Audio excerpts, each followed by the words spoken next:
Direktorat Keuangan, teman-teman kan udah tahu ya beberapa divisi di Direktorat Keuangan. Ada akuntansi, treasury, PSO, dan Menris. Nah, kita ini merupakan dari divisi treasury, di mana kita itu dikepalai oleh satu orang VP. Sekarang itu VP-nya Ibu Fauzia Verina. Mungkin nanti teman-teman yang di cabang kalau ada kunjungan biar tahu namanya ya. Kemudian juga dari satu VP itu kita dipimpin oleh memiliki per departemen, masing-masing itu dikepalai oleh satu orang manajer. Yang pertama itu administrasi keuangan. Nah, itu adalah yang sekarang ini. Dari namanya aja kan administrasi keuangan ya. Berarti kan sebenarnya kenapa sih kita perlu mengadministrasikan keuangan itu gitu? Karena kita adalah perusahaan BUMN. Kita didanai oleh dananya pemerintah. Jadi untuk pencatatan pembukuan itu tentu kita harus tertib dengan administrasi. Untuk itulah kita dibuat satu unit khusus untuk mengadministrasikan keuangannya. Nah, seperti yang teman-teman tahu juga, kalau di treasury itu kan sebenarnya kita, kalau di akuntansi mungkin kita spesifik ya, ngomongin jurnal, kemudian sampai ke output laporan keuangan. Tapi kalau di treasury itu sebenarnya, namanya juga treasury ya, perbendaharaan, itu kita sebenarnya gimana sih caranya kita itu mengkolek dana masuk, merincikan, mengklarifikasikan dana masuknya, kemudian juga nanti bagaimana kita mengolahnya. Tapi kalau untuk pengolahan itu bukan di administrasi keuangan, itu nanti ada di pengolahan dana korporat. Seperti yang teman-teman tahu, beberapa ada penghasilan usaha kita seperti pendapatan deposito gitu ya. Nah, itu dikelola oleh tim pengelola dana korporat, dan juga seperti misalnya kita perlu bekerja sama dengan beberapa bank terkait mungkin cara pembayaran atau mungkin bank garansi dan lain sebagainya, itu juga ada di tim pengelola dana korporat. Nah, untuk detailnya sendiri itu akan dipaparkan besok materinya oleh tim pengelola dana korporat. Kemudian juga ada unit anggaran. Nah, anggaran di sini itu penyusunan RKAP ya, kemudian juga realisasinya dan juga nanti implementasinya gitu. Kalau ada transfer budget itu ada di pengelola anggaran. Kemudian yang terakhir tanggung jawab sosial dan lingkungan. Kenapa sih ini masuk ke treasury? Mungkin ada yang agak bingung ya. Mungkin ini lebih cocoknya di CSR ya, di Korsek. Nah, kenapa? Karena sebenarnya TJSL kita ini awalnya itu program utamanya itu adalah kemitraan, program kemitraan. Jadi kita meminjamkan dana kepada mitra untuk berkembang kayak UMKM gitu. Nanti punya kredit dengan bunga yang rendah ke kita gitu. Kenapa di treasury? Karena itu sebenarnya. Tapi seiring berjalannya waktu bertambah programnya seperti terumbu karang gitu-gitu. Programnya semakin banyak, tapi sampai sekarang memang masih di treasury untuk pengelolaannya. Dan dari Kementerian BUMN pun memperbolehkan hal ini. Nah, itu pengenalan aja ya, karena kemarin aku sempat sharing sama Kiki, katanya teman-teman untuk pengenalan divisi itu cuma baca materi aja ya. Nah, jadi aku mungkin sedikit overview aja biar nggak blunder, ini kayaknya dari mana sih, apa bedanya sama akuntansi gitu. Karena kalau kebanyakan orang cabang biasanya juga yang penting kayaknya ke temennya, ada kayak kenal sama orang keuangan.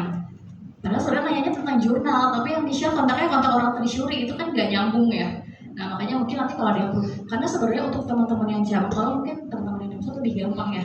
Kita kan satu gedung yang sama, mungkin koordinasinya bakal gampang. Tapi kalau di cabang itu kan permasalahannya banyak banget ya teman-teman. Kayak mungkin apalagi teman-teman ada anak baru, syukur-syukur semuanya udah punya pengalaman kerja. Kalau ada yang belum kan bingung ya. Nanti ini gimana ya? Kayaknya kemarin di materi nggak dipaparin deh. Aku harus gimana gitu. Pasti sedikit banyak teman-teman akan minta arahan ke pusat gitu, nanya ini baiknya bagaimana, solusinya bagaimana. Jadi menurut aku ini penting teman-teman ketahui gitu. Oke, next slide-nya. Nah, ini dia adalah Bapak Musendra, pimpinan administrasi keuangan. Berikut terpampang riwayat karirnya di PT PLNI. Selanjutnya ini juga tugas pokok, ini teman-teman udah baca ya. Kita lanjut aja. Nah, penerimaan pengeluaran kasbank. Untuk penerimaan sendiri itu tugasnya adalah melakukan pencatatan dan pembukuan atas penerimaan kasbank kantor pusat. Di antaranya seperti penjualan tiket, perawatan, sewa ruangan, dan lain-lain. Nah, untuk penerimaan sendiri itu ada yang tunai, kemudian juga ada yang transfer, juga ada yang cash pooling. Cash pooling udah ada yang pernah dengar? Sudah ada yang udah paham? Belum, nanti aku jelasinnya. Kemudian saat ini juga di cabang kita itu sudah menggunakan pembayaran menggunakan mesin edisi, kemudian juga virtual account. Sebenarnya perbedaannya Apa sih perbedaan penerimaan dan pembayaran? Kalau kita berbicara hal yang lebih krusial ya, pasti kita harus hati-hati terhadap pembayaran. Karena kita itu mengeluarkan anggaran negara. Jadi kita nggak bisa, kalau mungkin teman-teman ada yang punya pengalaman di swasta ya, itu mungkin lebih cepat ya proses pengeluaran uangnya itu sendiri. Tapi kalau untuk di BUMN kita juga kan harus butuh GCG ya, itu banyak sekali proses dan tahapan serta dokumen yang harus dilengkapi karena memang untuk pengeluaran ini harus dipertanggungjawabkan gitu. Perbedaannya adalah ketika kita mengeluarkan dana itu proses panjangnya ada sebelum dana itu keluar. Jadi dari user kayak misalnya semua divisi itu kan punya anggaran, tapi mereka nggak bisa ngeluarin duitnya sendiri karena duitnya ada di treasury, yang pegang rekeningnya ada di treasury. Gimana sih cara aku minta uang untuk bayar, misalnya ada kerjasama dengan PT ASDP, aku mau kerjasama nih, jadi kita harus bayar ini ke ASDP, gimana sih caranya? Ini tuh ada kok di anggaran gitu. Oke, mereka memulai dari proses mereka membuat apa sih, kenapa ini dibutuhkan, misalnya seperti kajiannya, kemudian mungkin perbandingan harga kenapa ASDP dibanding perusahaan lain gitu yang dipilih. Kemudian akhirnya setelah mereka melengkapi dari sisi user, kemudian masuklah ke akuntansi, kemarin udah dipaparin materinya ya, dilakukanlah verifikasi baik itu secara dokumen, kemudian juga secara pajak, dicek lagi kelengkapannya oke dari akuntansi oke, kemudian lanjut lagi ke treasury yang mengeluarkan dana. Mungkin di sini sedikit banyak tetap ada proses verifikasi, tapi kemudian setelah itulah baru kita akan melakukan pembayaran. Dan dimana kan setiap stepnya ini baik itu di akuntansi maupun treasury itu reviewnya dari staff sampai ke VP, kemudian di akuntansi juga, di treasury juga dari staff sampai ke VP, ini prosesnya lama banget. Dan kalau kita baca di SOP keuangan itu proses di finance aja itu di akuntansi dan treasury itu mungkin bisa lebih sampai dengan 2 bulan. Kenapa? Karena kan ini kalau di perusahaan itu semua jenis pembayaran yang dilakukan gitu, pembayaran gaji, pembayaran dengan vendor, pembayaran pajak, semuanya. Jadi itu memang prosesnya antri teman-teman. Karena itu aku cuma ingin biar teman-teman tuh dapat polanya dulu gitu loh. Soalnya tahun lalu aku ngajar gitu udah paparin prosesnya gini sampai kita juga belajar itu buat apa, kayak kan aku agak shock ya, kayak setelah 6 jam menjelaskan dia bahkan nggak tahu itu fungsinya buat apa gitu. Mungkin nanti teknisnya bakal kita jelasin, tapi ini biar teman-teman tuh paham dulu kenapa sih kita harus melakukan proses ini gitu. Nah gitu, kalau pembayaran itu memang proses awalnya panjang, kemudian ketika setelah di treasury itu diharapkan memang sudah fix semua, treasury tinggal bayar, barulah dana itu akan ditransfer ke pihak yang membutuhkan seperti SDP tadi dalam case ini. Kemudian kalau untuk penerimaan itu sendiri sebenarnya lebih nggak krusial seperti pembayaran, karena ini kan duit masuk ya, kita ya duit masuknya terserah, yang penting proses panjangnya adalah setelah dana masuk. Dana masuk ini dana masuk atas apa ya?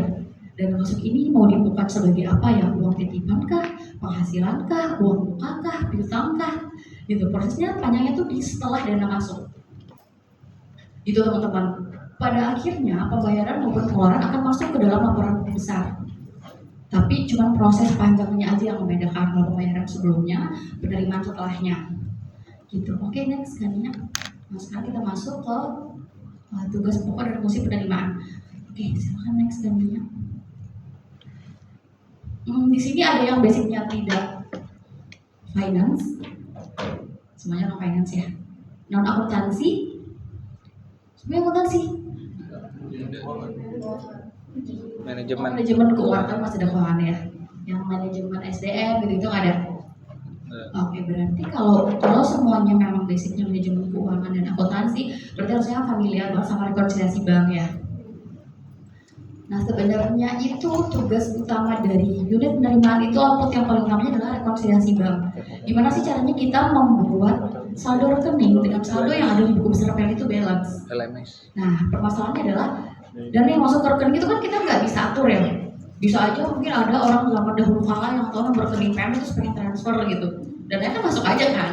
Tapi kan kita tetap punya tugas nih kayak nge-trace itu sebenarnya dari mana, karena kan nggak mungkin itu kayak digantung di rekon aja kan, tetap harus dicatat itu dana apa, mau dibeli apa gitu. Nah sebenarnya sesimpel itu pekerjaan di penerimaan itu, tapi permasalahannya adalah jenis penerimaannya itu sangat banyak dan beragam. Kalau di pusat itu untuk operasional sendiri kita punya 26 rekening. Kalau di cabang kan cuma 2 ya, A dan C. Tapi kan di cabang pun itu masih banyak ya transaksi, yang ada transaksi muatan, transaksi tiketing, itu tunai, transfer gitu. Tapi sebenarnya tugasnya sederhana itu. Ketika, nah kemudian selanjutnya dananya masuk nih kapan aja. Secara RK oke, dananya masuk. Kemudian secara aplikasi keuangannya, apakah teman-teman harus menginput manual secara dana yang masuk di RK ke dalam sistem catatan keuangan? Itu jawabannya enggak. Karena sekarang PLNI sudah ada beberapa transaksi yang terintegrasi.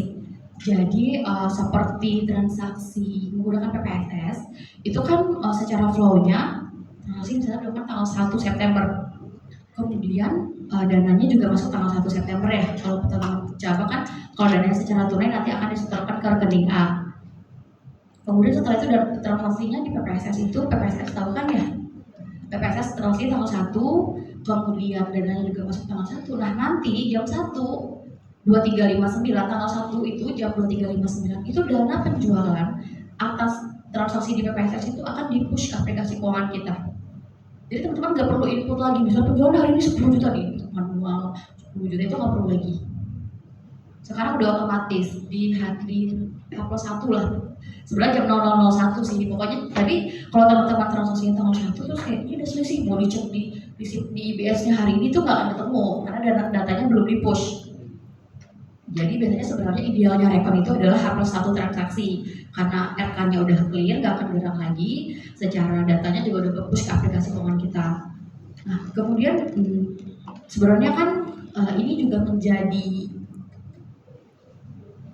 pengendalian internal ya di sisi PLNI. Jadi agar tidak ada kesalahan input gitu antara dana yang masuk dengan transaksi yang masuk ke aplikasi keuangan kita. Jadi ketika kasusnya misalnya 10 juta, terus misalnya risip yang terlempar juga 10 juta ke IBS, ternyata dananya cuma 9 juta gitu. Nah kalau teman-teman input sendiri kan biasanya tinggal input aja 9 juta, oh ada yang tahu gitu kan. Nah untuk itu kan dibuat risipnya integrasi. Jadi apa yang ada di Kaslis PPSS itu akan di loading dengan transaksi risip yang ada di aplikasi IBS Finance. Seperti itu teman-teman untuk rekonsiliasinya. Tapi nggak semua sih, itu cuma integrasi aja. Mungkin kalau di cabang itu banyak ya transaksinya. Mungkin aja seperti misalnya ada sewa ruang gitu ya, itu tetap manual teman-teman. Sejauh ini yang integrasi itu cuma aplikasi PPSS dan MyCargo. Tapi MyCargo itu sendiri kan tidak terlempar ke cabang, itu sebagai transaksi di kantor pusat. Kemudian udah sih sebenarnya. Nah outputnya sendiri yang pertama laporan rekonsiliasi bank. Laporan rekonsiliasi bank itu biasanya dilampiri dengan buku kas bank atau buku besar sebenarnya sama. Kemudian juga laporan penerimaan dan pengeluarannya dan juga laporan surat-surat berharga. Kalau laporan surat-surat berharga sebenarnya lebih ke tim pengelolaan dana.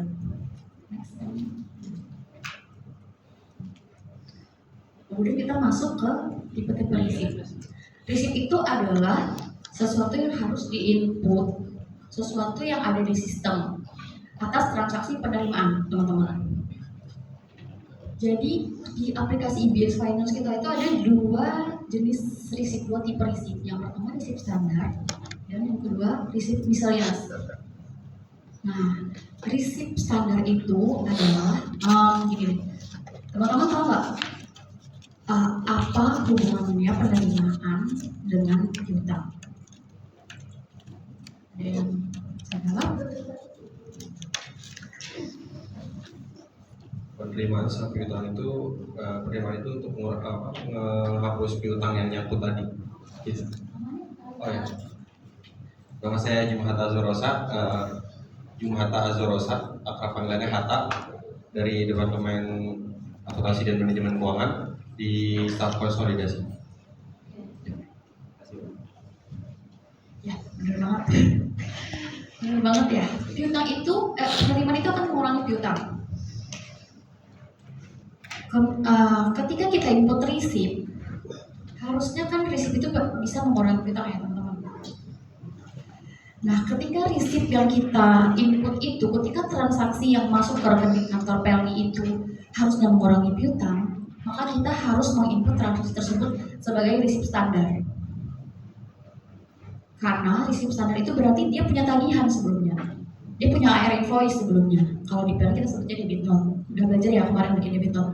Nah, kalau tapi kalau sebuah penerimaan itu tidak tidak diinput atau tidak akan mengurangi piutang, itu kita inputnya di receipt misal. Contohnya apa?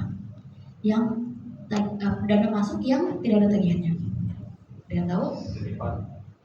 Uang titipan, ya betul. Kemudian jasa giro. Kita ngambil lagi ke bank ya jasa giro. Ya, nah itu tidak ada tagihannya tuh teman-teman. Deposito itu tidak ada tagihannya. Kita hanya input transaksi itu berdasarkan memang nominal yang diberikan oleh bank kepada kita. Bisa juga biaya administrasi bank, nah itu tuh juga nggak ada tagihannya. Kemudian juga kayak ada pendapatan pembulatan, itu kan juga nggak ada tagihannya, itu kita input di receipt misal. Sejauh ini secara perbedaan standar dan misal aman ya.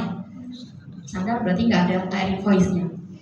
Nah sekarang receipt misal kan dikit ya, cuma beberapa transaksi. Kemudian kita fokus ke receipt standar. Receipt standar itu adalah receipt yang akan mengurangi piutang. Permasalahannya di PL itu tadi seperti yang aku jelaskan, ada yang namanya receipt integrasi yang di-push ke aplikasi EBS Finance oleh aplikasi depan, front end. Nah, untuk transaksi-transaksi yang otomatis seperti ini itu teman-teman tidak perlu membuat tagihan yang manual, tidak perlu create DM manual, dan tidak perlu apply manual, karena kan tadi aku jelaskan ya bahwa memang receipt itu otomatis. Jadi dari proses create receipt, create DM, dan apply DM itu udah otomatis semuanya. Seperti kemarin dijelasin nggak sama tim akuntansi kalau transaksi itu akan ter-apply, akan diakui sebagai penghasilan ketika kapalnya jalan. Nah, ya, itu untuk hal-hal seperti itu, untuk receipt integrasi itu tidak perlu dilakukan manual oleh teman-teman, itu akan by system. Tapi mungkin sometimes ada kayak mungkin sistemnya terlambat nge-push atau ada bugs gitu. Tapi teman-teman tetap sebagai orang keuangan tetap harus monitor. Misalnya nih ada transaksi 10 juta, kapal itu udah jalan, tapi ada satu transaksi 1 juta yang statusnya masih belum apply gitu. Nah itu kan peran kita ya sebagai orang keuangan, karena kan kita nggak bisa menyerahkan seluruhnya ke sistem, kita tetap harus mengawasi semuanya. Nah untuk non integrasi sendiri nanti kita akan coba praktekkan, dimana kalau non integrasi ini berarti DM-nya teman-teman create manual, receipt-nya juga di create manual, kemudian juga di apply manual. Seperti nanti akan aku jelaskan. Tapi untuk yang integrasi semuanya ini tidak perlu dilakukan aksi manual oleh teman-teman. Nah apa aja sih yang terintegrasi itu penumpang, PPSS tuh kita kan sekarang jenis pembayarannya banyak banget ya, bisa beli di online, bisa di loket. Di loket itu kan ada edisi dan tunai. Nah kalau di loket ini itu kontrolnya sepenuhnya ada di teman-teman keuangan cabang. Kalau di online website itu dana masuknya terpusat, jadi akan dilakukan oleh tim pusat. Kalau loket di cabang, kalau mitra penjualan itu juga di kantor pusat. Travel agent juga ada yang pusat, ada yang cabang, tapi secara penerimaan dananya itu full di pusat. Kalau untuk yang muatan itu saat ini kan aplikasinya MyCargo dan sejauh ini cara pembayarannya hanya via BNI. Ini aku juga perlu remind ya teman-teman. Untuk MyCargo ini udah sangat sering jadi teman SPI. Jadi sebenarnya MyCargo ini kan sebuah aplikasi yang memungkinkan shipper untuk melakukan booking pengiriman barang. Nah sebenarnya itu ada dua, ada yang booking umum, yang di booking umum itu kita misalnya aku shipper nih, aku mau kirim barang misalnya dari Jayapura ke Makassar, aku booking sendiri via website, itu namanya booking umum. Tapi bisa juga aku datang ke kantor cabang Tanjung Priok minta bookingin. Nanti seharusnya secara SOP ketika di booking oleh petugas loket itu kan kita bayarnya sekarang via VA, tidak ada penerimaan tunai kalau untuk MyCargo. Harusnya aku menerima kode VI dari petugas loket, kemudian aku bayar sendiri VI-nya. Tapi saat ini masih ada beberapa cabang itu yang transfer melalui rekeningnya sendiri. Jadi dia booking di aplikasi atas nama orang lain dan dia transfer menggunakan rekeningnya sendiri. Masalahnya adalah kita kan nggak tahu yang ditagihkan ke shipper sebenarnya berapa. Nah ini itu kecurangan yang gampang banget dicek gitu. Mungkin mereka pikir orang pusat nggak akan tahu namanya itu masuk ke rekening kantor pusat. Itu gampang banget untuk di-track. Jadi teman-teman, mungkin aku sih harap karena udah aku sosialisasi, teman-teman nggak melakukan itu.